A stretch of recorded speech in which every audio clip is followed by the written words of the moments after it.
All right, welcome back to another Enemy of the State. We're going to look at the New York Giants and what they have to present from their side of the argument and try to put ourselves in their shoes. But this shouldn't even be much of a challenge. Enemy. This is more like a pipsqueak rival. What's up, it's your boy Centron. Come back at you with another analysis video, and I kid you not, that's my real name. Up today, Eagles-Giants game preview, 5 questions and answers with the Week 16 enemy. So we're going to step into those giant shoes, which are quite small right now. But, hey, any given Sunday, right? So question number 1, the Giants had a 3-game win streak going before decisively losing to the Saints. What went wrong, and do you think those struggles will persist? I think things just finally caught up, for them. The Tommy DeVito magic finally just ran out. He became Danny DeVito, a short man, coming up short. But yeah, I mean, they're winning by scores of 10-7. They're beating the rival, which, division rival. Those games are always up in the air. And Green Bay just, they had an off day. The last second game-winning drive. So none of these are really decisive. And, pretty much figured him out. And the guy, credit him for, jumping into the fray and taking straight bullets and fighting. But, he has a ceiling, and like they're going to say later, he went undrafted for a reason. If he was such a gem, he would have been drafted earlier. He would have been found out earlier. So, the defense is playing hot, creating 12 turnovers during that winning streak. But they, for the most part, on most Sundays, they're outclassed as far as talent goes on both sides of the ball. And that can only last for so long. Something new, that's shiny. The guys are playing with moxie or reinvigorated fire. But that can only carry you so much in the NFL where everybody's good, at the very least.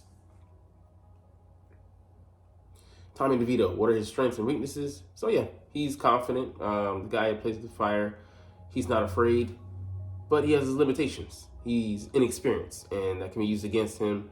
It looks the defensive coordinators are going to throw him. He's, prone to lock in on his first read, which we've had Jalen doing. So kind of sucks in that regard. But holding on to the ball too long, taking sacks when he doesn't need to, and putting pressure on himself by putting himself in bad situations. So hopefully the Eagles can exploit those weaknesses, but who the fuck knows, man? Because we've been in turmoil ourselves, and we haven't won a game in 3 games. So if we drop this one, we lost number 4 in a row into a vastly inferior opponent. What's one matchup that you think favors the Giants in this game?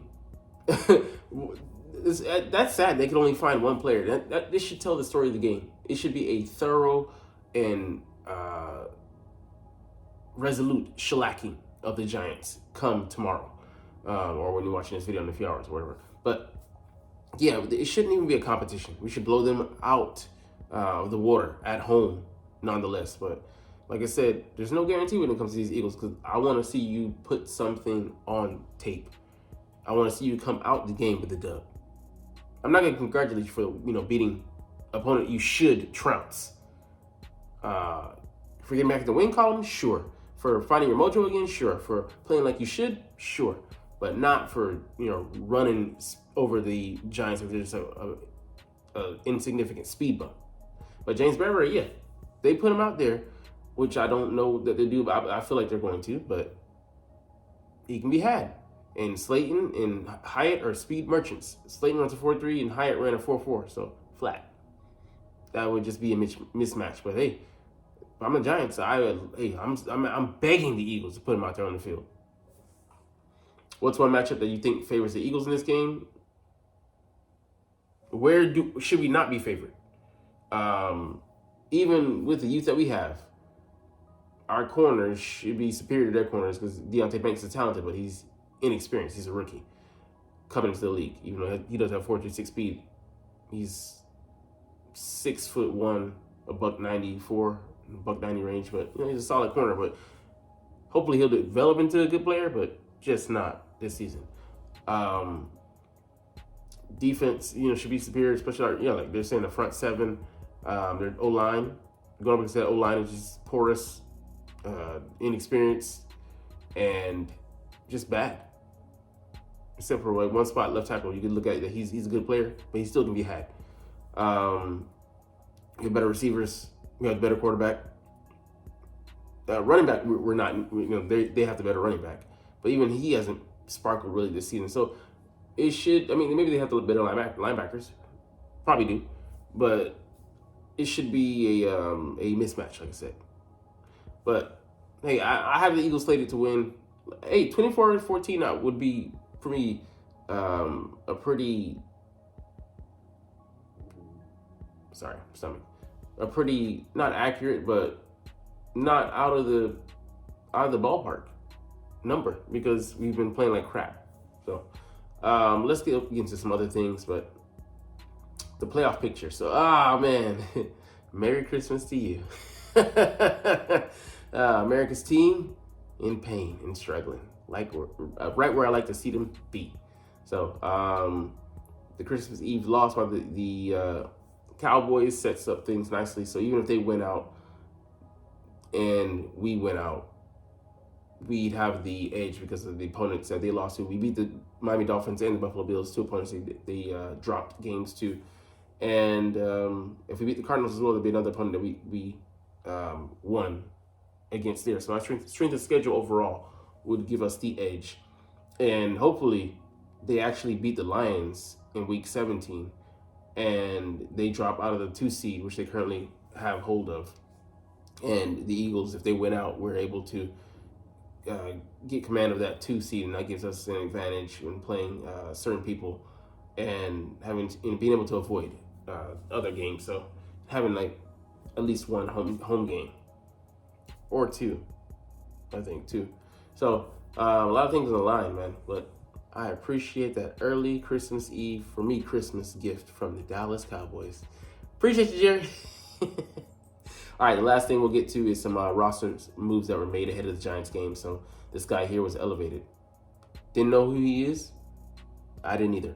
Anyways, Brandon Smith, in lieu of our linebacker situation, Shaq Leonard is one of the healthy linebackers, but he was actually cut for not being as healthy as he functionally could be. And Nicholas Morrow is questionable to play. So he didn't practice all week, I think, and he has an abdominal issue. But if he's not able to go, that means we fielded Shaq Leonard and Ben Van Sumeren, who has 0 snaps on defense.